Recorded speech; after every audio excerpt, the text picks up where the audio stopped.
আর মাটির গর্তে থাকুম না। এই সোনা বেচা জঙ্গলে 10 তলা বিল্ডিং দিমু, রুমে এসি লাগাইয়া ল্যাপ মুড়ি দিয়া ঘুমামু, কে ঠেকায়? হায় হায়, গ্রামের বিল্ডার তো মনে হয় কেউ আমারে ডিপ ফ্রিজে ঢুকাইয়া দিছে। আরেকটু থাকলে তো আমি শিয়াল আইসক্রিম হয়ে যাবো। ওস্তাদ, পেটের নাড়ি ভুড়ি তো সব হজম হয়ে গেল। গ্রামে কি আর মুরগি নাই?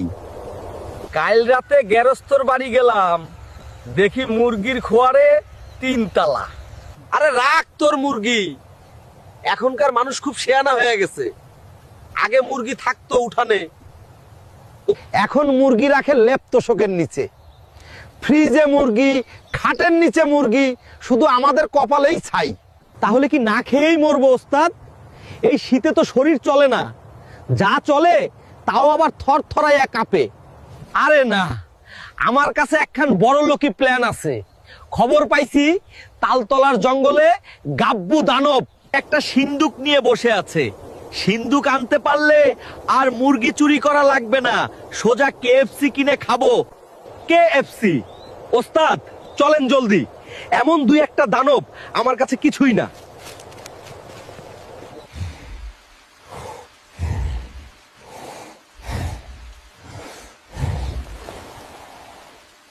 উফ, কি শীত রে বাবা! এই শীতে সিন্দুক পাহারা দেওয়া যে কি কষ্টের। একটা জ্যাকেটও নাই। দানব বলে কি আমার ঠান্ডা লাগে না? চোর ডাকাত সব লেপের তলে ঘুমায়, আর আমার ডিউটি করতে হয়। কিন্তু খবরদার, শীতে হাত কাঁপলেও থাপ্পড়ের জোর কিন্তু কমে নাই। সিন্দুক ছাইরা দিমু না। জ্যাকেট দে বা কম্বল দে, সিন্দুকের দিকে চোখ দিলে কিন্তু চাবাইয়া খামু। উস্তাদ, সরিষা ক্ষেত দিয়ে তো ভাব নিয়ে যাইতাছি, কিন্তু কলিজা তো কাঁপতাছে সিন্দুক আনতে গিয়া। দানব যদি উল্টা আমাগরেই সরিষা ইলিশ বানায়া খাইয়া ফেলায়, তাইলে কি হইব? চুপ থাক ভিতর ডিম। দানব এখন শীতে জমে আইসক্রিম হয়ে আছে, ওরে গিয়া কমু, মামা সিন্দুকটা দে।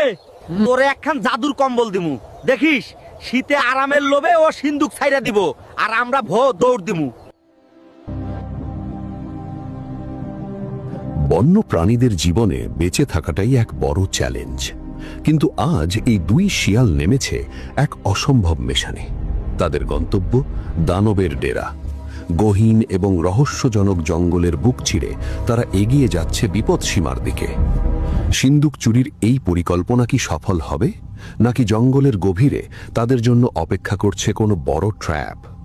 প্রকৃতির এই নাটকীয় মুহূর্তে শিকারী নিজেই কি শিকারে পরিণত হবে?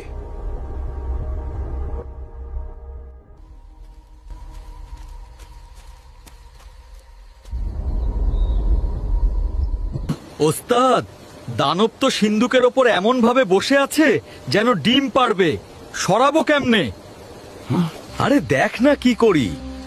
দানবের দুর্বল জায়গায় হিট করতে হবে। তুই শুধু আমার সাথে তাল মেলাবি।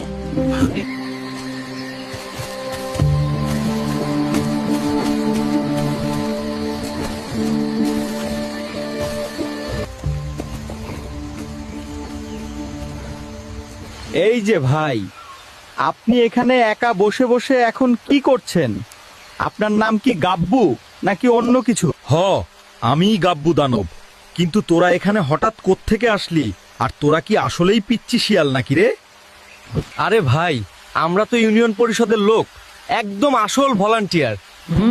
আপনি এখানে শান্তিতে বসে আছেন কেন? আপনি এখানে বসে বসে সময় নষ্ট করছেন, আর ওদিকে আমাদের বাজারে তো একদম লঙ্কা কাণ্ড ঘটে যাচ্ছে। কি কাণ্ড ঘটে যাচ্ছে? বাজারে কি বড় কোনো মারামারি লাগছে, নাকি অন্য কোনো ঝামেলা হয়েছে? আরে না বস, সরকার থেকে আপনাদের মতো সব দানবদের জন্য এখন স্পেশাল লাল কম্বল ফ্রিতে বিতরণ করছে, সাথে আবার 10 কেজি করে টাটকা গরুর মাংস দিচ্ছে।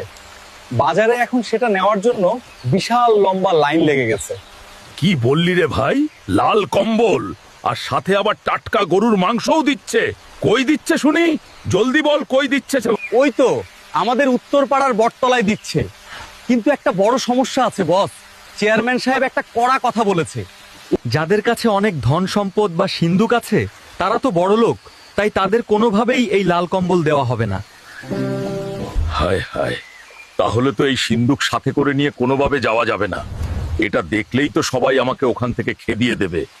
এখন আমি আসলে কি করি বলতো? আমার যে ওই লাল কম্বলটা এই শীতের মধ্যে খুব বেশি দরকার ছিল রে ভাই। বস, আপনার এই কষ্ট দেখে তো আমার নিজের বুকটা ফেটে যাচ্ছে। এক কাজ করেন, আপনি ঝটপট দৌড়ে গিয়ে আগে কম্বল আর মাংসটা নিয়ে আসেন। ততক্ষণ আমরা আপনার এই সিন্দুক নামক ঝামেলাটা এখানে বসে পাহারা দিচ্ছি। আপনি কোনো চিন্তা না করে জলদি দৌড় দেন বস। সত্যি দিবি তোরা পাহারা? তোরা তো আবার চুরি করবি না? ছি ছি বস, আপনি একই কথা বলেন। আমরা হলাম একদম আসল সরকারি ভলান্টিয়ার। আমাদের গায়ে ইউনিফর্ম নেই বলে কি আপনি বিশ্বাস করছেন না? আপনি এখন জলদি দৌড় দেন বস, দেরি করলে কিন্তু সব গরুর মাংস শেষ হয়ে যাবে, তখন আর কিছুই পাবেন না। জলদি যান। ঠিক আছে ভাগ্নেরা, তোরা তাহলে একটু সিন্দুকটা সাবধানে দেখিস। আমি এখনই এক দৌড়ে গিয়ে লাল কম্বলটা নিয়ে আসছি। উফ, ভাবতেই কত আনন্দ লাগছে। আজ রাতে একদম জম্পেশ করে টাটকা গরুর মাংস দিয়ে ডিনার করব। বোকা দানব লাল কম্বল আর গরুর মাংসের লোভে বনের পথ দিয়ে পাগলের মতো দৌড়াচ্ছে, কিন্তু সে জানতো না লোভের ফাঁদে সে তার সারা জীবনের সঞ্চয় হারাতে বসেছে। ওদিকে চতুর দুই শিয়াল সিন্দুকটি নিয়ে বনের অন্ধকার পথে চম্পট দিয়েছে। তাদের চোখে এখন কোটিপতি হওয়ার স্বপ্ন। ভাবছে স্বর্ণগুলো বিক্রি করে রোজ KFC-তে ভুরি ভোজ করবে।